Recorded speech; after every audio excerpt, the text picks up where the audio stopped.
Keith nudged his arm and went, "Oh, sorry, mate." And the guy, looked at him. And I thought, there's going to be trouble here very soon. The wild, unpredictable, and, well, frankly, legendary world of The Who is the focus of this video, as you hear 5 rock stars that worked with, toured with, or recorded with the band. And they're going to tell some crazy stories from their time with the Horrible Who. He kicks the screens over, gets the acoustic guitar, smashes it on the floor in bits, walks straight over, and comes right up to me like this. And he's got no clothes on. He's going out to the stage along the hall. They're holding him back because I'm going to get there. Yes, studios being smashed up, grueling tours, incidents in a pub, and repercussions from stealing Keith Moon's Union Jack jacket are all still to come. I'm Paul Stevenson. This is VRP Rocks, and we're going to start with a man who had the almost impossible task of replacing the irreplaceable. When Keith Moon died in 1978, the band turned to one man, a friend of the group for many, many years, former Faces and Small Faces drummer Kenny Jones, who told me he actually turned down Daltrey & Co.'s initial advances. Well, I got a call from Bill Kirbystein, who's manager, and he said, "Oh, Kenny," he said, "I'll come straight to the point. The Who have had a meeting, the band has had a meeting, and they want you to join the band, and they're not considering anyone else." And I said, "Well, that's very flattering. Thank you very much, Bill." I said, "Unfortunately, I can't." And he went, I could hear his chin drop a little bit. I thought, big silence.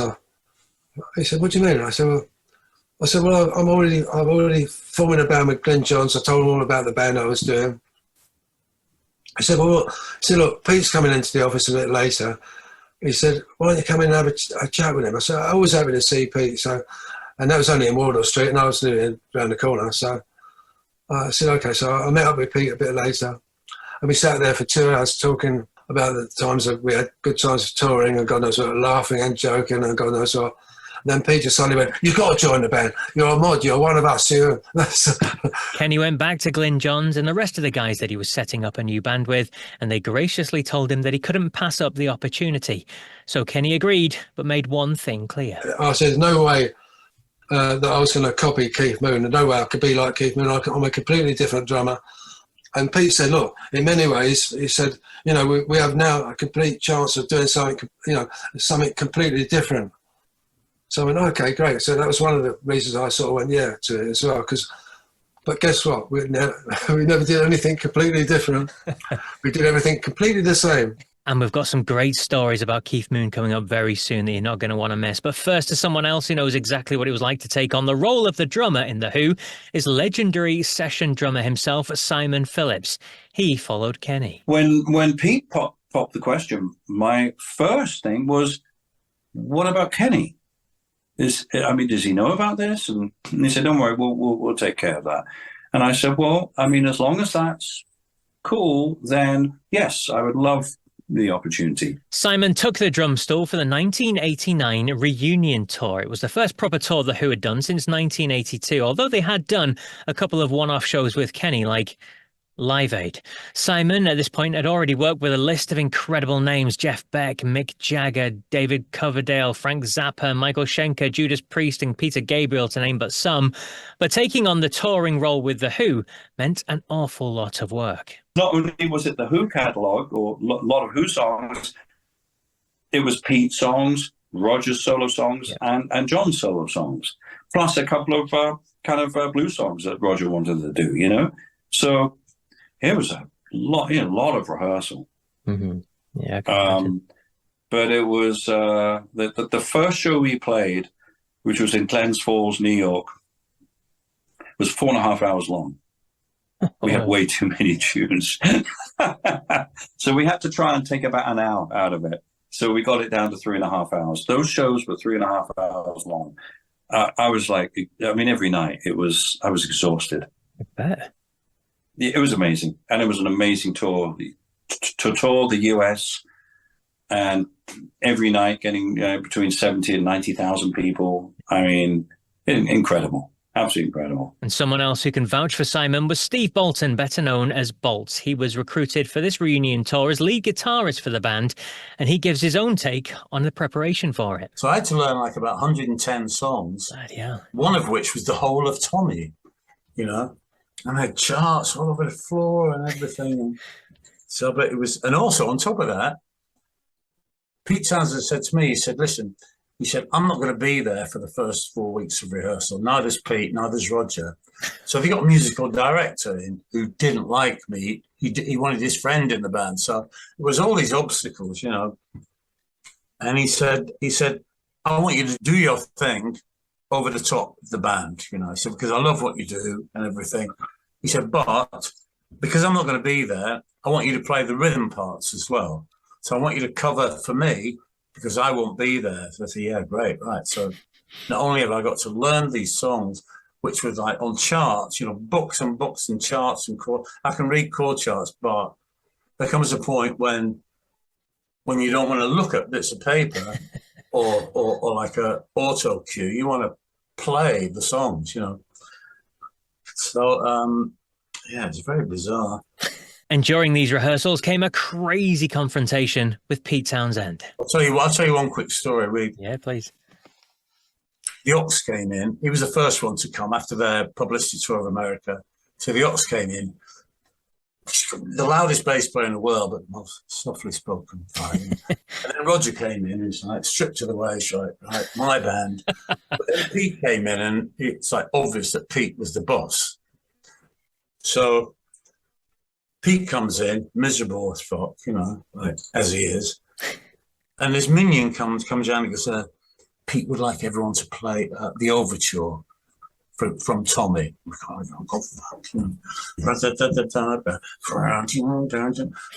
And there comes this bit about 4 minutes in. It's like the intro for Pinball Wizard, but in a different key, G.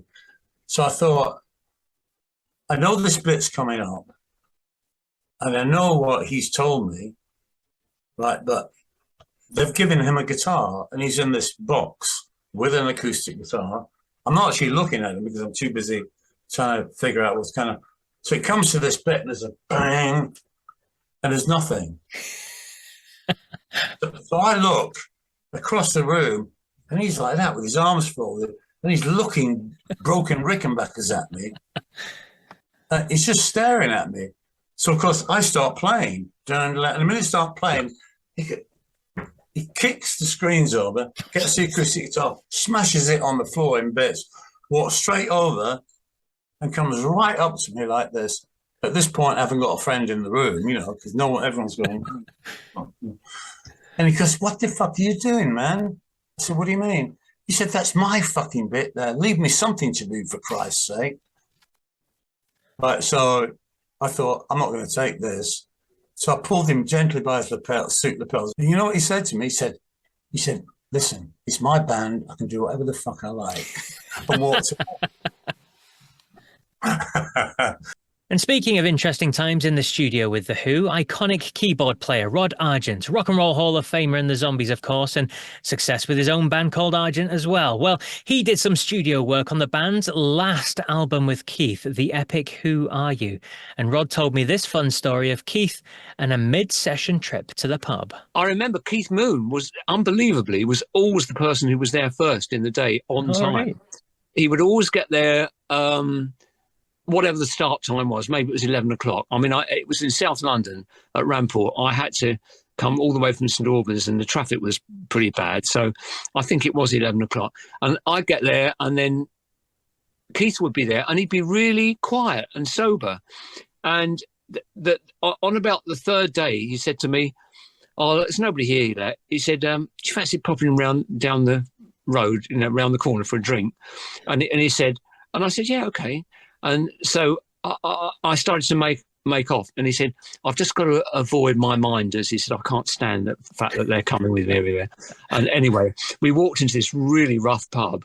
And as we walked by this huge guy, you know, playing pool, he was just about to take a shot. And Keith nudged his arm and went, oh, sorry, mate. And the guy, you know, looked at him and I thought, there's going to be trouble here very soon. So I said, oh, Keith, I just remembered I've got to make a phone call. And I went back. And then he turned up a couple of hours later, you know, really 3 sheets to the wind. And he was up on his drum rostrum, because he used to record on a drum rostrum, a really high drum rostrum in the studio. And as I walked into the studio, there was a hail of drumsticks being thrown at me. I thought, what's happened? And that was a calmer Keith Moon. Then in this next story, a lesson in taking something from Keith and what can happen. Mountain drummer Corky Lang recalls this hilarious incident when the two bands played together in Canada. But we playing the show, and the people in the audience never saw the Who break everything up. It's Canada. This is their first big show. And yeah, they're going crazy, and the crowd's rioting. It was bad, and everything's flying. And I go behind at the end of the show. Things quiet down. I go behind the stage where I put my drum set. I stored it there, and I go and I see this beautiful jacket, all sequenced with the flag. What do you call it? You know, the Union Jack. Yeah. Union Jack, the one that he used or that Pete used in all the promo. And I pick it up, Paul, and I go, I guess he doesn't want it. He threw it off. We're talking under the stage. I pick it up and I put it under my coat, and I go back to the dressing room, hockey locker room. And I said, hey guys, in my band, I said, I got Keith Moon's jacket. And they say, what are you talking about? Well, he threw it off the stage. I guess he doesn't want it. Sure enough, at that moment, the locker room next door with the Who were screaming and shouting, I'm going to get me fucking my jackets on stage. I'm going to get my jacket. I'm not doing it that great, but okay. Go with me on that one. I got to get on my I got to go. And he's got no clothes on. He's going out to the stage along the hall. They're holding him back because I'm going to get and he's going past the dressing room. And I see him. I said, Keith, he said, no autographs now. I'm going to get me jacket. Me grandma made me jacket, and it's my first year, the whole thing. And I go, no, and he keeps walking. I said, Keith, I screamed. I took the jacket. I went, here it is. And he looks at me.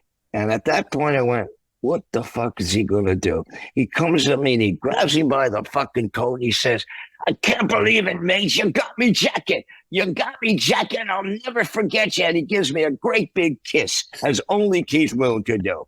No tongue. Big kiss. And I go, whoa. And he says, walks away. I'll never forget you, mate. I'll never forget you. And he's walking out. And I said, I don't know what came over me. I said, Keith, I was going to steal it. And I said, what the fuck did I say that for? Anyways, he comes back, and this time his eyes are out of his head. And he comes up, he grabs me again.